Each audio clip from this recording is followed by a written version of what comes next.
Run the code online or download from codegive.com, link in the description below. Title: Installing Python and PyCharm with pip, a step-by-step tutorial. Introduction. Python is a popular programming language, and PyCharm is a widely used integrated development environment, IDE, for Python. In this tutorial, we will guide you through the process of installing Python using pip, Python's package installer, and setting up PyCharm for a smooth development experience. Step 1. Install Python using pip. Before installing PyCharm, you need to have Python installed on your system. If you don't have Python installed, you can use pip to install it.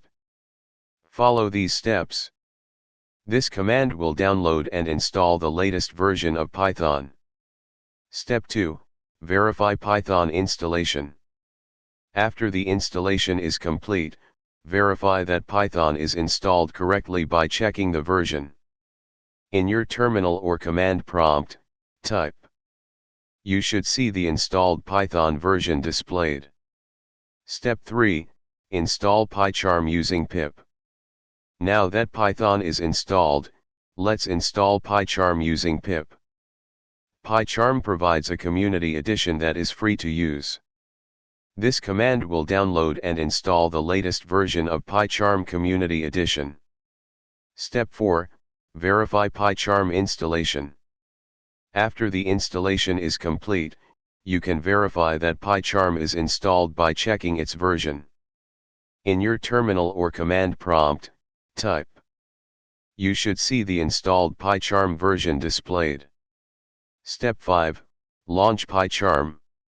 Now that both Python and PyCharm are installed, you can launch PyCharm by typing the following command in your terminal or command prompt.